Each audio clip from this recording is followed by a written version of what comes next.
Cumprimento os irmãos com a paz do Senhor.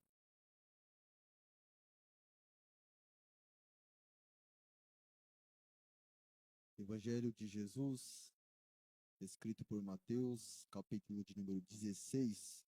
Pode tomar vossos assentos. Mateus, capítulo de número 16. Quem aqui ama a palavra de Deus, dá um glória a Deus bem forte. Nos nossos dias atuais,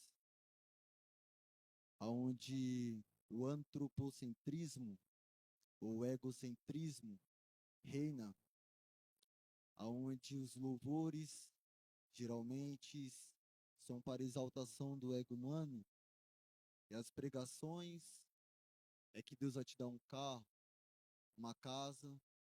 Pregações cristocêntricas estão ficando de lado. Mas esta noite eu quero glorificar o nome do Todo-Poderoso com uma palavra totalmente cristocêntrica, aonde Cristo, ele é o centro de toda a escritura, de toda adoração, de todo louvor, de toda honra, de toda glória e de todo poder. A gente vem aqui esta noite por causa de um homem e não por causa de uma pessoa, qualquer e humano como nós. Esse homem se chama Jesus de Nazaré. Pode tomar vossos assentos, irmãos. Mateus, capítulo de número 16, versículo de número 13. Quem achou, diga amém. A afirmação de Pedro. São poucos versículos. Peço para que os irmãos acompanhem a leitura. Jesus foi para a região que fica perto da cidade de Cesareia de Filipe, e ali perguntou aos discípulos: quem o povo diz que o Filho do Homem é? Eles responderam: alguns dizem que o Senhor é João Batista, outros que é Elias, outros que é Jeremias, ou algum outro profeta. E vocês? Disse Jesus. Quem vocês dizem que eu sou? E Simão Pedro respondeu: o Senhor é o Messias. O Senhor é o Cristo, o Filho do Deus vivo. O Senhor é o Messias. O Senhor é o Cristo, o Filho do Deus vivo. Jesus afirmou: Simão, filho de João, você é feliz, bem-aventurado é você, porque nesta verdade não foi revelado a você por nenhum ser humano, mas veio diretamente do meu Pai, que está nos céus. Portanto, eu lhe digo: você é Pedro, e sobre esta pedra edificarei a minha igreja, e nem a morte, nem o inferno, nem as nuances do Hades poderá vencê-la.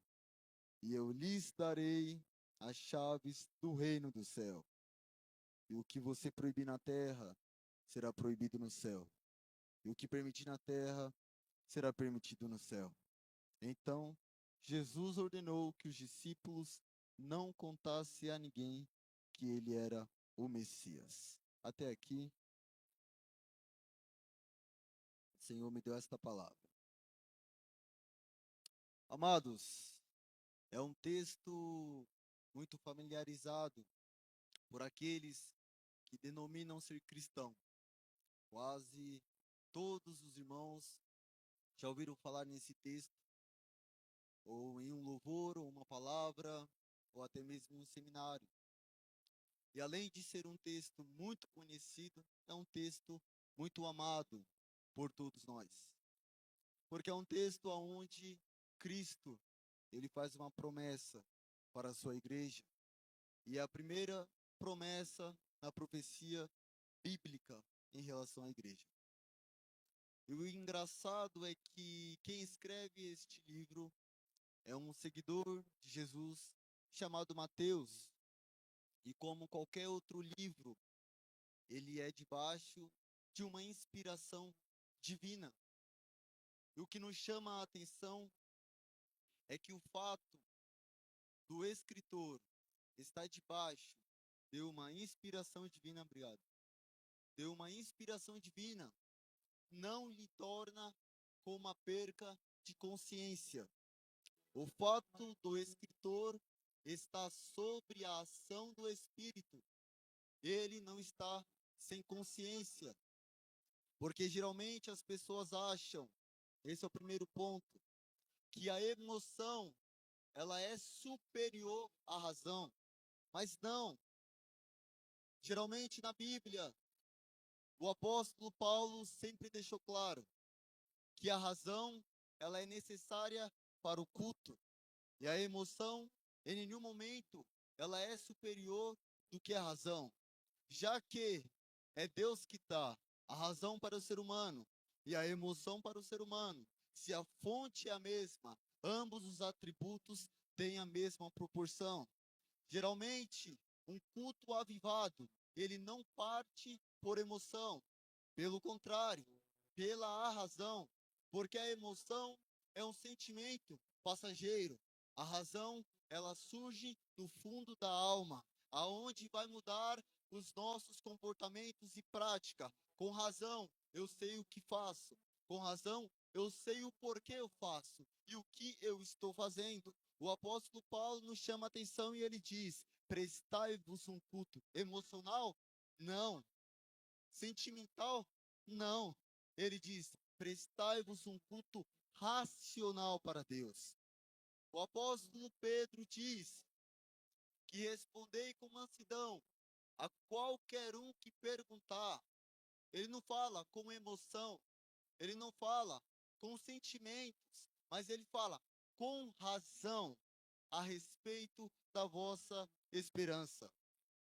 E eu estou dizendo isto porque para, sinceramente, tentarmos entender, quando eu falo tentarmos, eu estou sendo muito humilde, porque o livro ele é muito complexo. E Mateus, ao ter a revelação divina, ele não está sem consciência. Ele tem uma razão. E ele escreve para um público específico. Ele escreve para um povo determinado, que são chamados os judeus. E ele sempre quer mostrar para os judeus que de todas as profecias do Antigo Testamento, Jesus, ele é o cumprimento de todas. É ele que vai mostrar para a igreja como é a sua vida prática. É em Mateus que ele vai escrever que quando o seu irmão pecar, posta nas redes sociais? Não. Vai até ele, exorte ele. E se ele não mudar, agora eu posso? Não. Leve 2 ou 3. E se ele não mudar, agora eu posso vazar nos stories ou nos status? Não. Leve até o pastor e mostre a ele para que ele tenha uma correção. Em nenhum momento, Mateus ele escreve a palavra reino de Deus, e sim reino dos céus. O vocábulo é o mesmo, porém ele está sendo criterioso ao escrever a um público para não quebrar barreiras, já que judeus não proclamam o nome de Deus, eles têm medo de blasfemar. Então, Mateus, ele é criterioso ao escrever este texto, e ele quer mostrar para os judeus que Jesus Cristo, ele é o rei dos judeus.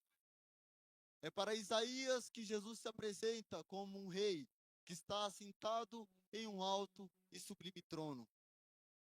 Então Jesus Cristo, ele vai chamar os seus discípulos, ele vai quebrar a rotina e vai levar a eles para Jerusalém? Não. Para as grandes sinagogas? Também não. Jesus vai levar eles para a cidade de Cesareia de Filipe, mas não no centro da cidade, em locais próximos. Por quê? Ele tem um motivo. Cesareia de Filipe era habitada por gentil, e para os judeus, o gentil estava fora do plano redentivo de Deus. E aonde havia gentil, fariseus não pisavam o pé. Jesus levou eles por um motivo. O motivo era paz. Porque se há fariseu, há embates, há conflitos e Jesus fica exaustivo. E a primeira projeção em que Jesus ele vai fazer uma reunião em relação à igreja, ele projeta: a igreja tem que ser um local de paz. Não é um local de conflito. Não é um local de exaltação. Não é um local de peso ou fardo, não. Ele quer mostrar para os discípulos, daqui para frente, a igreja tem que ser um local de paz. Sem competitividade, sem um querendo ser melhor que o outro, não. A igreja tem que ser um local onde todos são iguais e todos vão ficar sentados a ouvir apenas um falar. O nome dele é Jesus. Jesus projeta de início que a igreja ela tem que ser um local de paz. Logo, Jesus ele vai quebrar a rotina dos discípulos, porque ele vai fazer algo o que não era comum. Perguntas.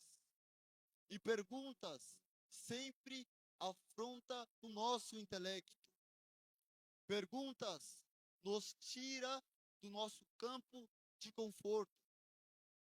Fiz um curso de apologética que se chama Defesa da Fé, e neste curso você sempre vai tentar defender o cristianismo de religiões sectárias, que são seitas. E para defender, a primeira coisa que eles ensinam: pare de responder a pergunta deles e faça você as perguntas. Porque eles estão programados a perguntarem e não a responderem. Porque perguntas nos tira do campo de conforto. E Jesus, reunidos com seus discípulos, olho no olho, ele começa a fazer perguntas. Algo que não era comum de Jesus fazer.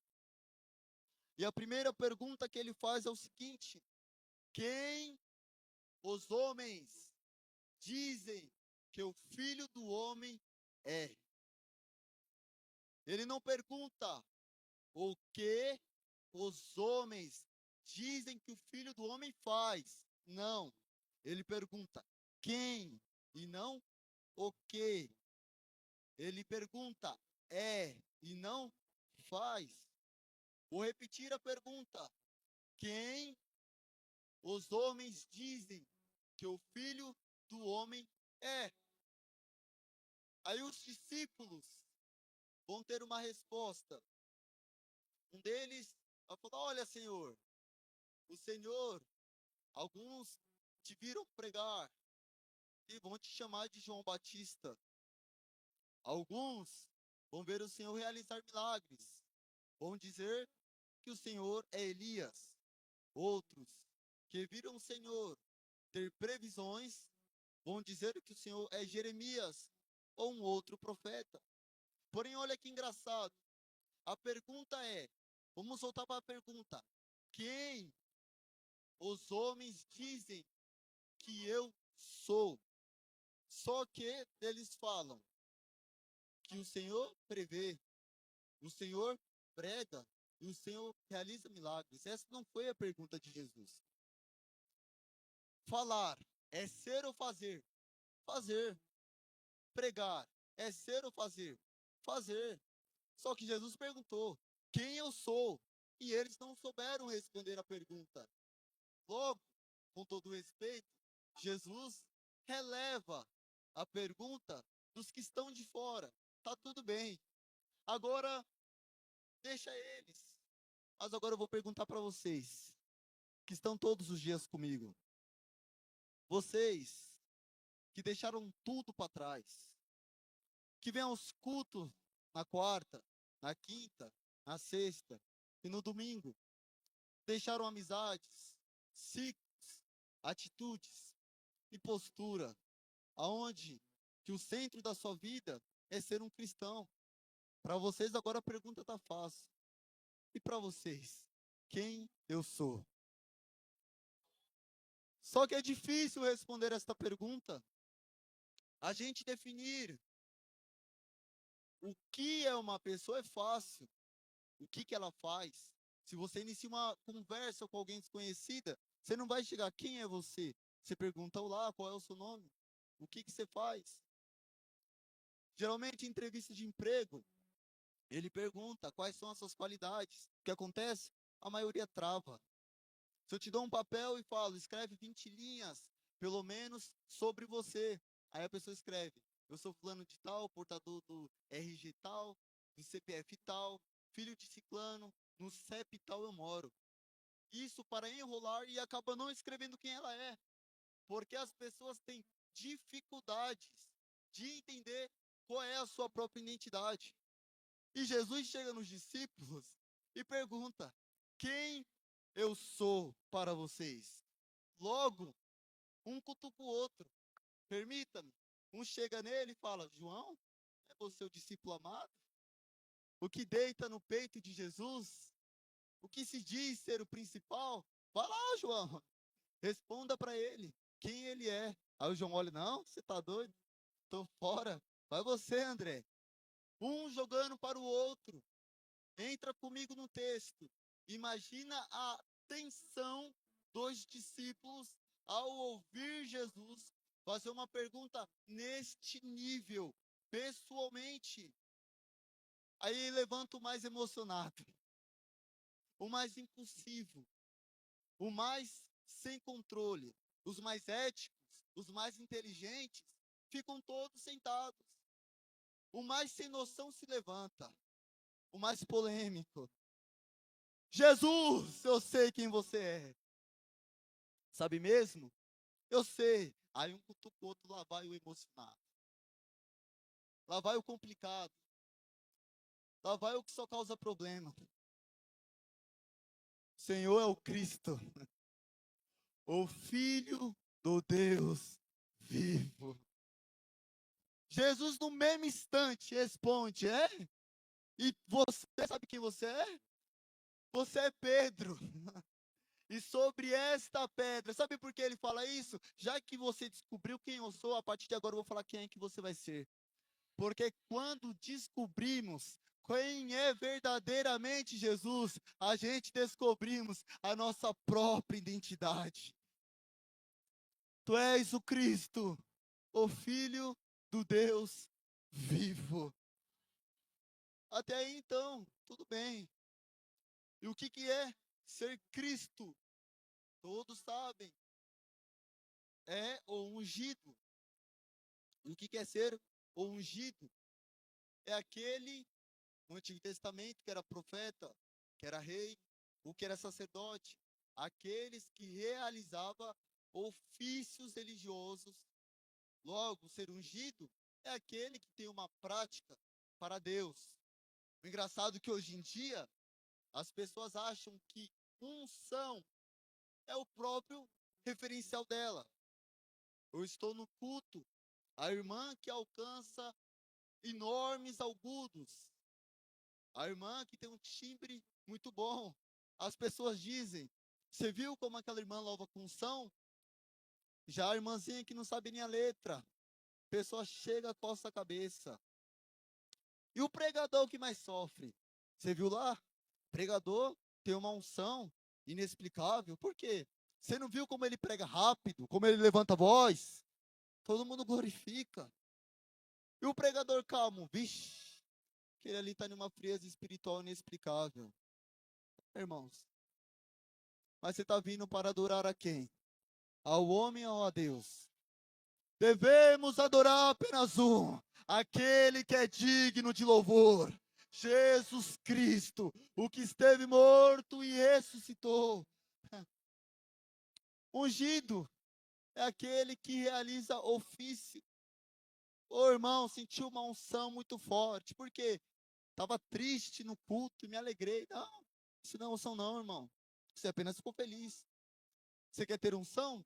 Começa a fazer pelo reino. Evangeliza.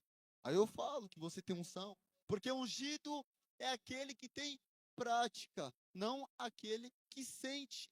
Porque praticar é diferente do que sentir. Tu és o Cristo. Se Pedro parasse por aí, a resposta dele seria semelhante à de todos os outros atrás.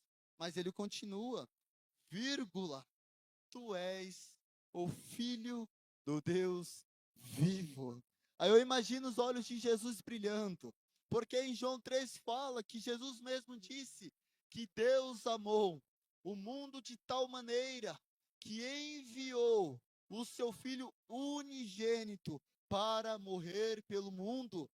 Logo, se ele é filho de Deus, ele é portador da mesma natureza divina. É uma revelação profunda. Sabe por quê? Para o judeu, o Messias não é divino, e sim apenas um profeta, e nada mais e nada menos do que isso. Pedro diz: você não é apenas um profeta, você não é apenas aquele que cumpre algo perfeito para Deus, não. Você é o próprio Deus que está conosco. Aí imagina Pedro olhando para o lado assim. Jesus me chamou de bem-aventurado. Imagina a característica e a personalidade, conjectura, obviamente, de Pedro. Provavelmente foi assim. O emocionado, irmãos, olha lá. Jesus está me elogiando. Sou bem-aventurado. Aí Jesus já olha para ele e está na lata. É, Pedro, bem-aventurado. Mas não é por conta própria sua, não. Sabe por quê? Não foi porque você descobriu. Não foi porque você imaginou. Mas foi meu Pai que te revelou. Você é bem-aventurado não é porque você conheceu bem. Não é porque você louva bem. Não, Pedro. Pedro, você não é bem-aventurado porque você é o fora da curva, não. Você só é algo porque meu Pai te permitiu ser. Até a salvação diz: vós são salvos pela graça. E a graça vem mediante a fé, que é um dom de Deus. Até a salvação não é por conta própria. Só que Jesus olha para cada um e dá um pequeno sorriso.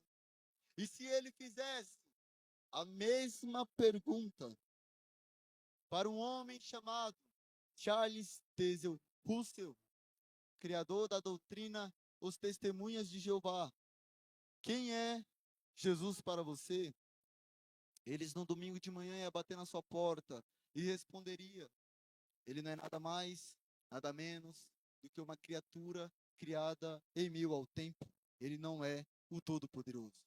Se a mesma pergunta ressoasse para um homem chamado Joseph Smith, criador da doutrina Mormons, ele diria: aqueles que andam com a blusa social branca, num calor de não sei que quantos graus, suando mais que tudo, mas sempre tudo uniformizado. Ele responderia: ele é um poliglota, esposo de Marta e Maria, irmão de Satanás. Se a pergunta fosse para Guilherme Smith, criador da doutrina adventista, ele responderia: ele é o arcanjo Miguel. Se a pergunta fosse para Allan Kardec, criador dos kardecistas, ou também a pergunta para os gnósticos, eles responderiam: ele é apenas um espírito que alcançou o karma, e nada mais, nada menos que isso. Se a pergunta fosse para os budistas, ele seria apenas um bom exemplo para a história da humanidade. Para os judeus, ele é um louco e mentiroso. Para a maior religião que cresce no mundo hoje em dia, os muçulmanos, eles responderiam: ele é um profeta, e nada mais e nada menos que isso. Mas se a pergunta fosse há 2000 anos atrás, como a mulher no cântaro da mão, em meio à tarde, ela diria: para eles, eu não sei quem ele é, mas para mim é ele que tem a água da vida eterna. Se a pergunta é para um homem que estava morto e ele ressuscitou, para eles, eu não sei quem ele é, mas para mim a ressurreição e a vida. Para o João Batista, ele é o Cordeiro de Deus que tira o pecado do mundo. Em Gênesis, ele é o descendente da mulher. Em Êxodo, ele é o Cordeiro Pascual. Em Levíticos, ele é o sacrifício expiatório. Em Números, a rocha ferida de Meribá. Em Deuteronômios, ele é profeta do Senhor entre o povo. Em Josué, ele é o Senhor e príncipe do exército de Deus. Em Juízes, ele é o Senhor e libertador. Em Ruth, ele é o nosso parente remidor. Em 1 Samuel, ele é a nossa vitória. Em 2 Samuel, ele é descendente de Davi. Em 1 Reis, ele é o doador de sabedoria. E em 2 Reis, ele é rei dos reis. 1 Crônicas, ele é a nossa aliança. Em 2 Crônicas, ele é rei de Deus. Em Esdra, o nosso ajudador. Em Neemias, o nosso auxílio. Em Esther, o Mardoqueu sofredor. E em Jó, o redentor que vive. Em Salmos, o guardião de Israel. Em Provérbios, a sabedoria se assenta para aprender com ele. Em Eclesiastes, ele é o sentido da vida. Em Cantares, ele é o nosso noivo amado. Em Isaías, ele é o que está assentado em um alto e sublime trono. Em Jeremias, ele é o renovo da justiça. Em Lamentações, ele é o varão de Deus. Em Ezequiel, ele é o pregador mal recebido. E em Daniel, o quarto homem da fornalha. Em Oséias, ele é o marido fiel. Em Joel, ele é o nosso batizador. Em Amós, o nosso divino lavrador. Em Obadias, o Deus que salva Israel. Em Jonas, o profeta ressuscitado. Em Miqueias, o nosso juiz. Em Naum, o nosso libertador. Em Abacuque, o Deus da nossa salvação. Em Sofonias, Deus zeloso. Em Ageu, glória da última casa. Em Zacarias, ele é o preço do cordeiro. Em Malaquias, o sol da justiça. Em Mateus, rei dos judeus. Em Marcos, servo de Deus. Em Lucas, filho do homem. E em João, Filho de Deus. Em Atos, doador do Espírito. Em Romanos, aquele que cumpre tudo em todos. 1 Coríntios é a nossa vida. 2 Coríntios é a nossa esperança. Em Gálatas, é aquele que nos torna mais que vencedores. Em Filemão, ele é o nosso exemplo. Em Efésios, a nossa armadura de Deus. Filipenses, ele é o bom exemplo. Colossenses, ele é a plenitude de Deus. Em 1 Tessalonicenses, ele é aquele que arrebata a igreja, o nosso protetor. Em 2 Tessalonicenses, é aquele que julga o ímpio, o nosso vingador. Em 1 Timóteo, quem é Jesus?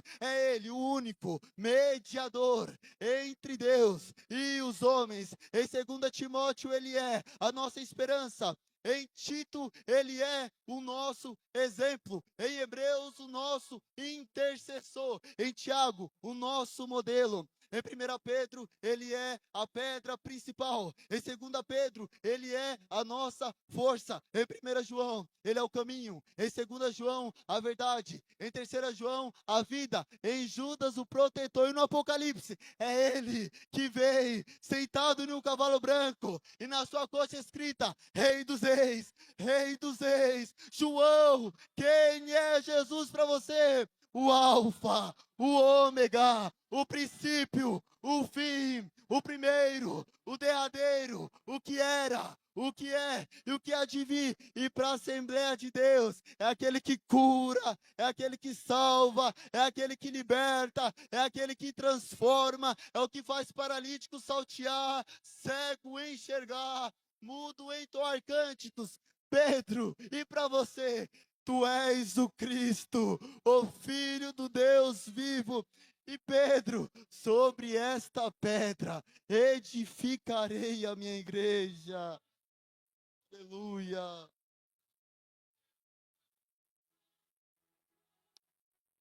Quem é Jesus para você esta noite? A gente vem aos cultos toda semana, todo mês. Mas qual é a nossa definição de quem é Jesus?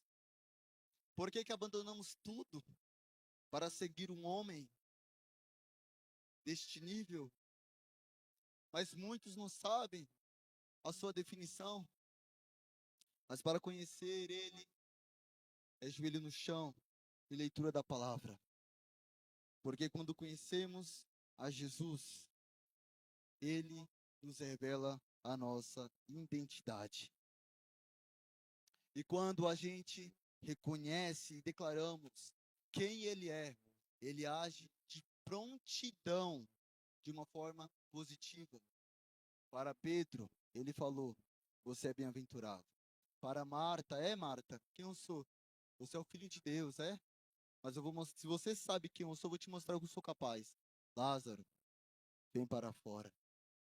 Se você declara quem é ele vai mostrar o poder dele na sua vida. Basta apenas conhecê-lo. Amém? Você agradeceu a minha oportunidade em nome